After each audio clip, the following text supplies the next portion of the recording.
Bom, a gente vai dar continuidade aqui com um exercício do Enem de 2013 utilizando a ponte de Wheatstone. A questão aqui ela diz o seguinte: medir a temperatura é fundamental em muitas aplicações e apresentar a leitura em mostradores digitais é bastante prático. O seu funcionamento é baseado na correspondência entre valores de temperatura e diferença de potencial elétrico. Por exemplo, podemos usar o circuito elétrico apresentado, no qual o elemento sensor de temperatura ocupa um dos braços do circuito, para um valor de temperatura em que RS é 100 ohm.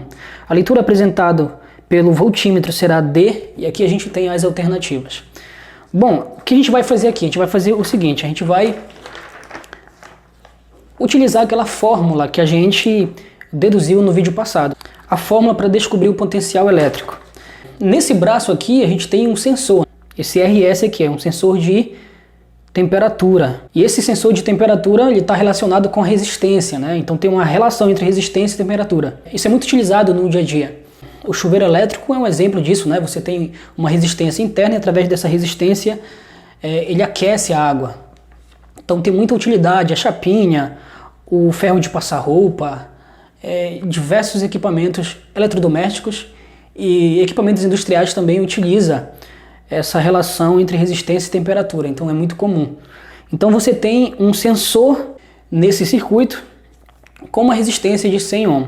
E aí a gente quer saber qual vai ser a diferença de potencial entre esses dois pontos aqui. E para descobrir a diferença de potencial, a gente sabe a fórmula. A diferença de potencial, né? A tensão entre esses dois pontos aqui, eu vou chamar de A e B, tá? A e B. A diferença de potencial entre A e B vai ser o seguinte: a fórmula que a gente deduziu foi aquela em que você pega o de baixo e divide pelo de cima mais o de baixo e multiplica pela tensão. Foi essa fórmula que a gente deduziu. Então vai ser a resistência de baixo dividido pela resistência equivalente, né? 470 mais 120, e depois a gente multiplica pela tensão, que é 10. Menos. Agora, o potencial nesse ponto vai ser o de baixo dividido pela soma dos dois resistores. O de baixo vai ser 100 e divide pela soma dos dois resistores. 170 mais 100. Aí multiplica por 10. Né? Como esse 10 aqui ele repete nos dois lados da subtração, então você pode colocar esse 10 em evidência. Né? Então fica 120 dividido para 470 mais 120 menos 100. 470 mais 100. Aí o 10 fica em evidência aqui, né? Então a diferença de potencial vai ser o seguinte: vai ser 120 dividido para 470 mais 120, 590, menos 100 mais 570. E multiplica por 10, tá? 220 dividido para 590 vai ser 0,20. 0,20 menos 100 dividido para 570 vai dar 0,17, tá? E multiplica por 10. Aqui a gente pode fazer o seguinte: você pode subtrair e depois multiplicar por 10, ou você pode fazer a distributiva, né? Você multiplica esse por 10 e depois multiplica esse por 10. Eu vou fazer dessa forma, que é para mim te mostrar uma coisa depois. Então, se eu multiplicar por 10 aqui, essa vírgula anda uma casinha, tá? Então, eu vou multiplicar esse por 10 e depois esse por 10. Aí aqui fica 2,0, né? A casa andou aqui, menos, anda uma casinha aqui, tá multiplicando por 10, né? 1,7, tá? 2 menos 1,7 vai dar 0,3. Então a diferença de potencial entre A e B vai ser 0,3 volts. Então a diferença de potencial entre esses dois pontos vai ser 0,3, só que é positivo aqui, né? A gente tem que realmente ver se esse resultado é positivo ou é negativo, porque a gente tem dois resultados aqui, né? 0,3 positivo e 0,3 negativo. Bom, para mim saber se esse resultado é positivo ou negativo, eu tenho que saber o seguinte: o potencial no ponto B aqui vai ser 2, tá? 2 volts. E o potencial no ponto A vai ser 1,7. Então o potencial nesse ponto aqui, ó, é 1,7. Ok? Por isso que eu fiz questão de primeiro fazer a distributiva aqui para me encontrar esses dois valorizinhos aqui, que é para ficar mais claro a diferença, o potencial no ponto B e o potencial no ponto A, certo? Porque na fórmula, o que é que a gente sabe? Que na fórmula a gente tem o potencial, aqui ó, a gente tem o potencial no ponto B aqui, menos o potencial no ponto A. E depois multiplica pelo valor da tensão. Essa aqui que é a fórmula. Então, o potencial no ponto B, ó, é 2. E o potencial no ponto A, ó, é 1,7.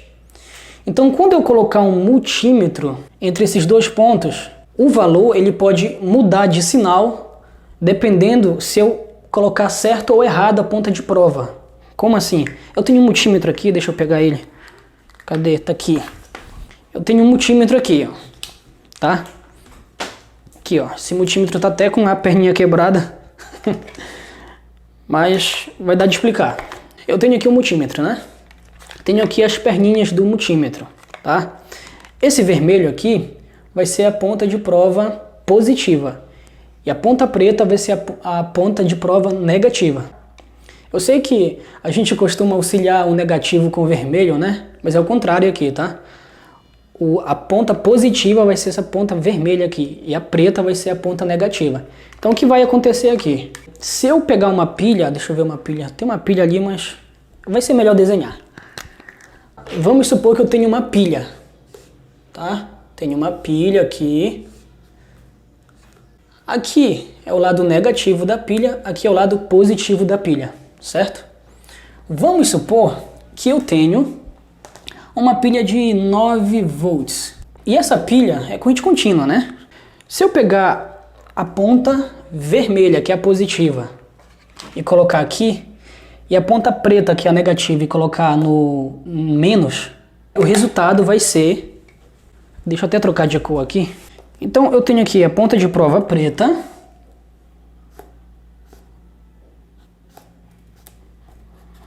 E tenho a ponta de prova vermelha.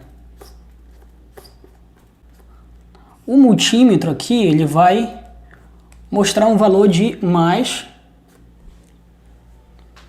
9 volts. Por quê? Aqui eu tenho 0 volts, nesse menos aqui eu tenho 0 volts, e nesse mais aqui eu tenho 9 volts. Quando você coloca a ponta de prova nos dois terminais, você vai ter uma diferença de potencial, ou seja, em um pontinho o potencial vai ser maior e no outro ponto o potencial vai ser menor. Daí você vai ter 9 volts. Mas para ser positivo, a ponta vermelha, que é a ponta positiva, tem que ir no positivo. E a ponta de prova negativa tem que ir no menos, no potencial menor, que é para poder dar um valor positivo. Agora, se você trocar essa ponta de prova, tá? Colocar aqui a ponta de prova negativa e aqui você colocar a ponta de prova positiva, você vai estar invertendo. Aqui vai dar um sinal negativo. Tá até falhando aqui. Enfim, você vai ter um sinal negativo.